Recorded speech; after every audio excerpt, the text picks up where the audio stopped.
अगर सब कुछ सही था तो उसे झूठ बोलने की जरूरत नहीं थी। उसने हर कदम पर झूठ बोला, यहां तक कि जन्म स्थान से लेकर उसके असली नाम तक। हाँ, ये सोनिया गांधी के बारे में है। बता दें कि सोनिया गांधी की शादी पूर्व पीएम राजीव गांधी से हुई थी।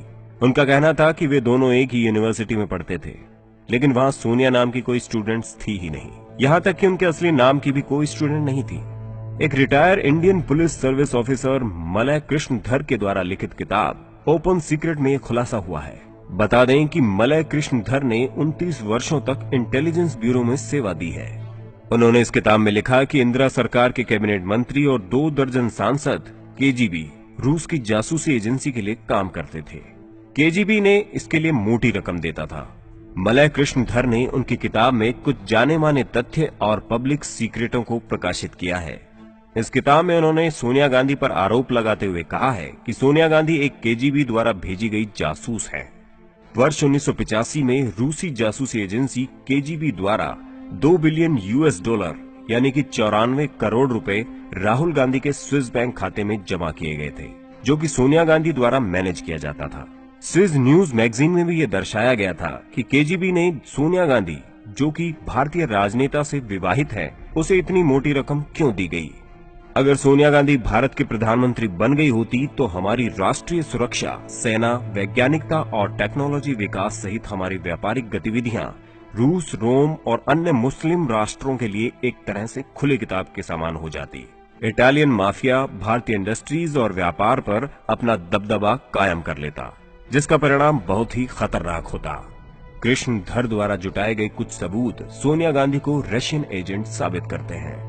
जवाहरलाल नेहरू के समय इंदिरा गांधी को भी केजीबी द्वारा मोटी रकम मिलती थी।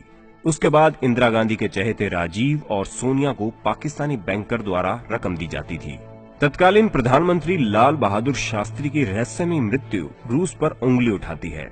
1965 में भारत पाकिस्तान युद्ध के बाद शास्त्री जी ने पाकिस्तान के राष्ट्रपति अयूब खान से ताशकंद में मुलाकात की और नो वॉर समझौते पर हस्ताक्षर किए, जिसमें लिखा था कि अब कोई युद्ध नहीं होगा। लेकिन चौंकाने वाली बात यह है कि उनकी अगले ही दिन रहस्यमयी मृत्यु हो गई और इससे जुड़े सारे सबूत मिटा दिए गए। संजय गांधी की मृत्यु से जुड़े सबूत भी सोनिया गांधी को संदेह के घेरे में खड़ा करते हैं। संजय गांधी को केजीबी के कहने पर मारा गया था ताकि राजीव गांधी भारत के अगले प्रधानमंत्री हों।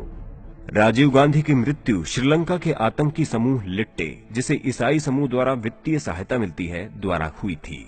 बता दें कि राजीव गांधी को 21 मई 1991 को तमिलनाडु में 24 वर्षीय धनु नामक रोमन कैथोलिक महिला, जिसका असली नाम क्लेबथी था, के द्वारा आत्मघाती बम द्वारा उड़ा दिया गया था। राजीव गांधी को मार दिया गया तो बाहरी जासूसी एजेंसियों ने सोनिया गांधी को बढ़ावा देने के लिए पर्दे के पीछे से काम किया। सोनिया की लीडरशिप के लिए संभावित खतरों को एक एक करके शानदार तरीके से दुर्घटनाओं को प्राकृतिक रूप देकर हटा दिया गया, जो कि केजीबी की विशेषता है। कैथोलिक्स रविवार को विशेष मानते हैं और सोनिया गांधी के सभी खतरों को रविवार को ही खत्म कर दिया गया। राजेश पायलट की रोड एक्सीडेंट में रविवार को मौत हो गई। जितेंद्र प्रसाद रविवार को ब्रेन हेमरेज से मारे गए। माधव रविवार के ही दिन प्लेन क्रैश में मारे गए। कमलनाथ, जो कि कांग्रेस के बड़े नेता थे, वो भी प्लेन क्रैश में बाल बाल बचे थे। ये वो तमाम बातें हैं जो सोनिया गांधी को सवालों के घेरे में खड़ा करती हैं। उम्मीद है दोस्तों आपको ये वीडियो अच्छा लगा होगा। ऐसे ही दिलचस्प वीडियो देखते रहने के लिए हमारे इस वीडियो को लाइक करें, शेयर करें और हमारे चैनल री रिसर्च को सब्सक्राइब करना न भूलें। धन्यवाद।